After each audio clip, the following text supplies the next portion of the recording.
She did not scream when she found her husband face down in the Powder River. She only screamed when she saw Eli McRae come riding out of the dust the next morning. Lily Hart had been a widow for 3 months, and in Sheridan that was already long enough for folks to forget your name. But the fear in her eyes that morning made every ranch hand on the street look twice, even if none of them had the courage to ask why she had ridden through town with her dress torn and her hands shaking. She did not stop for anyone. She rode straight past the blacksmith, past the saloon where 2 men spat tobacco at her horse, past the church steps where the preacher gave her a pity nod she did not trust. She kept riding until she reached the one ranch everyone said belonged to a man who feared nothing. If this man turned her away, there would be nowhere else to go. Eli McRae. Most folks in Sheridan only whispered his name. Some called him a quiet storm. Others said he was the reason the old Bozeman Trail still had a sheriff. But what people agreed on was simple. If trouble came for you, and you had nowhere else to run, you rode to the McRae place and prayed he was in a good mood. Lily did not pray. She slammed her boots on the dirt and walked right up to him as he was feeding salt to a young roan. Eli looked up, slow as sunrise, and she swore his eyes could see every lie a man had ever told her. For the first time since the funeral, she felt like someone was really looking at her, not just at her black dress. He asked if she had been followed. She nodded. Then she told him everything she knew. The cut fences at her ranch near the foothills of the Bighorn Mountains, the rocks tossed into her well, the shadow that walked past her window at midnight, the voice outside her barn whispering that a woman alone could not hold land in Wyoming territory. Eli listened without blinking. The wind pushed dust across his boots. The roan flicked its ears like it understood trouble was coming. Out here, even the horses knew when a storm was about to break. And this did not feel like the kind that brought rain.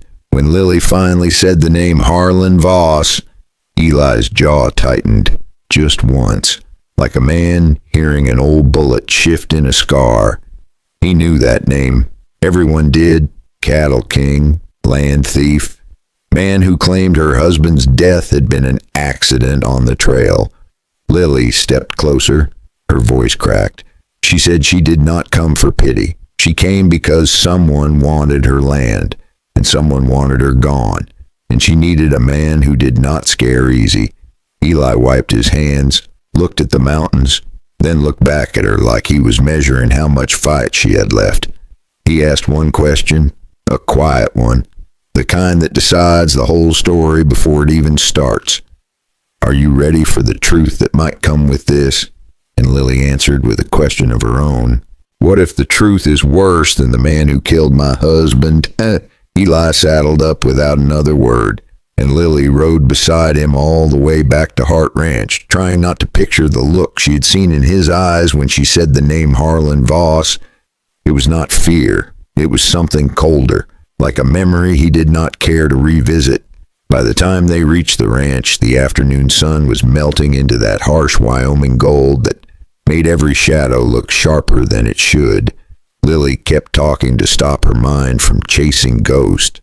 She pointed at the leaning fence, the scattered hay, the thump she had heard behind the barn. Eli only nodded, crouching to study footprints she had not noticed before. He did not explain anything. He never did.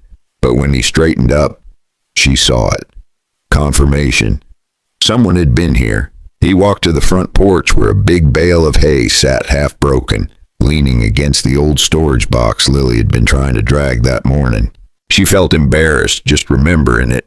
She had grunted and pulled at that thing for a good 10 minutes before giving up. Eli tapped the side of it, testing the frame, then looked at her with a tiny smirk. It is too big for you to drag. Too big. Just sit on it so I can see what is wrong with these braces. The way he said it made her roll her eyes, but her pulse still jumped a little. It was unfair how easy it was for an older man to do that, especially one who barely talked. She stepped toward the hay bale, lifted her skirt just enough not to trip, and got ready to sit so he could check the wood joints under it. That was when she heard it, a soft, dry, shaking sound. Something like beans rattling in a tin can. It came from right under her boots. Lily froze. Her breath caught in her throat. She glanced down. A fat rattlesnake slid out from the straw, its tail twitching, its head rising, eyes fixed on the place she had been about to sit. She gasped and stumbled back, heel catching the edge of the porch, and she pitched backward hard. Eli reached for her on instinct, and they both nearly went down. His arm locked around her waist to keep her upright, her hands clutching at his shirt as she pressed into his chest. Only then, with her breath still shaking against him, did he draw his revolver. One clean shot cracked the air. The snake dropped without even a twitch. Lily stared at the dead thing lying exactly where her legs had been. If she had sat down one heartbeat sooner, this story would have ended on that porch. Her skin crawled, her stomach flipped. And for the first time she wondered if the snake had truly wandered there on its own. Because when Eli picked up the body to inspect it, his face shifted in a way that made her blood run cold. Why did the snake have a rope mark around its tail? Eli held that dead rattlesnake like it was a clue from a crime scene, not an animal. Lily watched his eyes narrow, calm but sharp, the way an old tracker studies a print in the mud. He turned the body slightly, and there it was again. A thin line pressed deep into the scales on the tail, almost like someone had tied the snake up, carried it, and dropped it exactly where she was about to sit. Lily felt the hair on her arms rise, not from fear this time, but from anger she thought she had buried with her husband. Someone wanted her gone. Someone wanted her scared enough to run, or careless enough to die, and that someone knew exactly where she lived, where she walked, and where she sat in the mornings when she drank her coffee. Eli set the snake down and dusted his hands, slow and steady. He did not raise his voice. He did not curse. He did not even look surprised. He just looked tired of men who believed they owned the whole territory. He asked Lily if she had noticed anything missing, anything moved, anything out of place.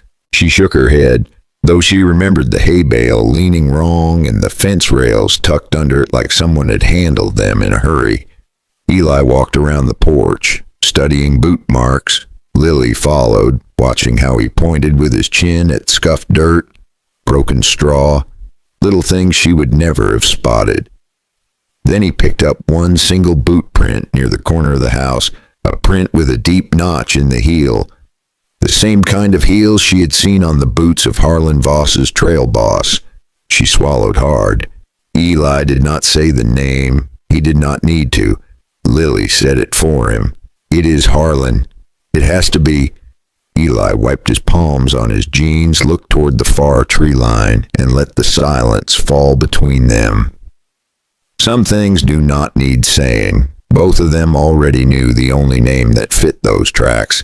He told her they would not wait for the next snake. They would not hope the sheriff would help. They would set the stage themselves, catch the man who thought he owned her land, and end this before someone ended her. The plan he laid out was simple, but it carried the kind of danger that made Lily's pulse drum in her neck. She was not the same woman she had been 3 months ago.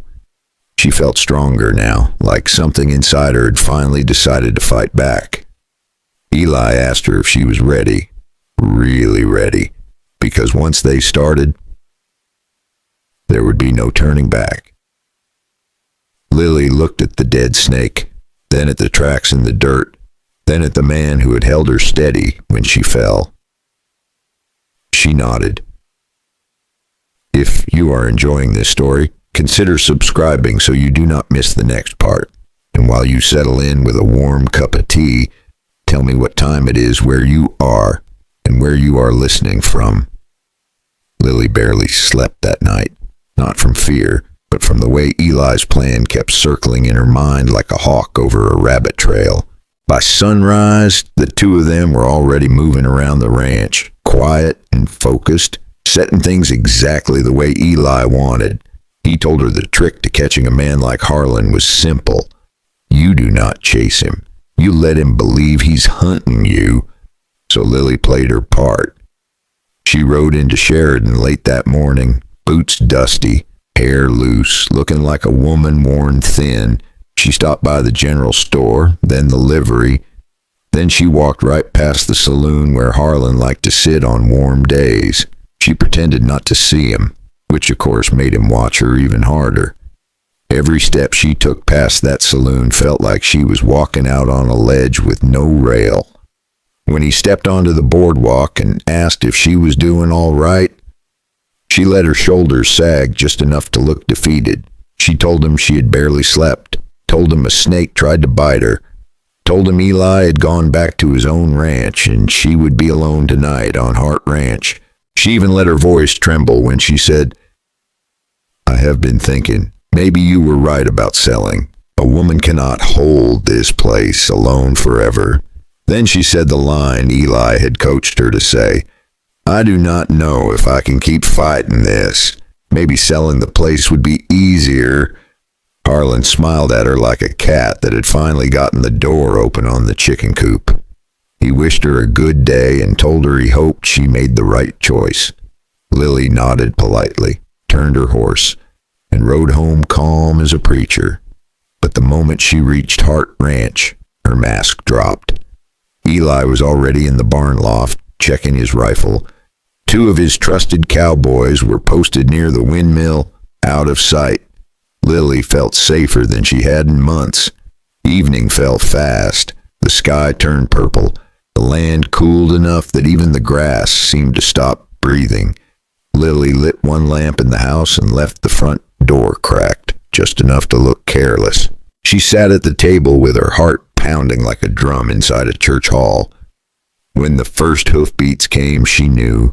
3 horses, moving slow, deliberate, predators, not visitors. Lily stood up and gripped the small pistol Eli had given her. She reminded herself she was not bait. She was part of the trap. Whatever happened tonight would decide if she stayed a victim or became the true owner of this land. A shadow stepped into the doorway, a man with a bandana around his neck and a grin that said he had done this before. He told her to pack her things and come quietly. She told him to go to hell. The fight that followed was not graceful. It was desperate and loud and real. Lily swung a wooden block into his face. He stumbled. She fired once into the floor, not to hit, but to call the thunder she knew was waiting in the dark. The crack of that gunshot brought Eli out of the shadows like lightning, and just like that, the trap was sprung. But what Eli found outside the house was something even he did not expect. Who was the man waiting behind the barn, and why did he look more terrified than dangerous?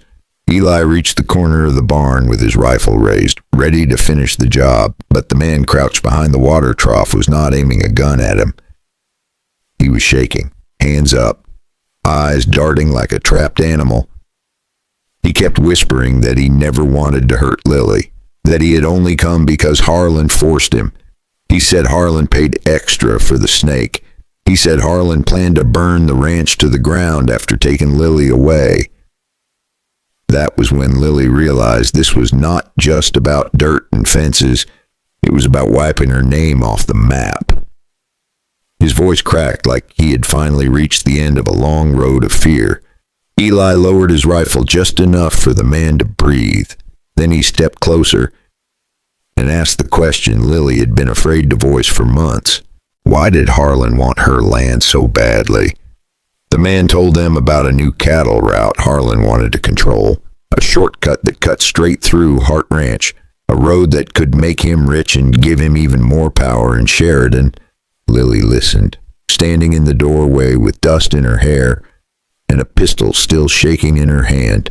She felt something inside her shift, not fear, not anger, something steadier, something stronger. Eli signaled to his cowboys, and together they took the man into town before dawn. Sheridan woke to a confession that spread like wildfire, a confession about murder, threat, rattlesnake, the plan to burn the ranch. It was enough for the sheriff to ride out with 10 men and drag Harlan Voss from his fancy porch before breakfast. When it was over, the town felt different, quieter, lighter, even. People tipped their hats at Lily for the first time, not because she was a widow, but because she had survived something meant to break her. It felt strange carrying respect on her shoulders instead of pity, but it fit better than she expected, and she had not done it alone. Later that evening, Lily and Eli sat on the same hay bale where the rattlesnake had waited for her. The sky over the Bighorn Mountains was the kind of soft gold you only see after a storm clears. Eli told her the land had a way of testing people, the same way life tested people. He said you do not get to choose the hard days, only the way you stand through them. Lily smiled at him. She told him she was tired of standing alone. Eli did not say anything. He did not speak for a long moment. Then he turned her hand palm up, tracing the calluses she had earned these past months with his thumb, slow and careful, before closing her fingers inside his own. And maybe that is the lesson in all this. Sometimes life knocks you down so you can see who will help you back up. Sometimes fear shows you the strength you did not know you had. Maybe you know that feeling yourself. The moment you look back and realize you lived through the thing you thought would finish you. And sometimes the person you trust most arrives the moment you stop running. Before we move to the next story, I want to ask you something. What would you have done in Lily's place?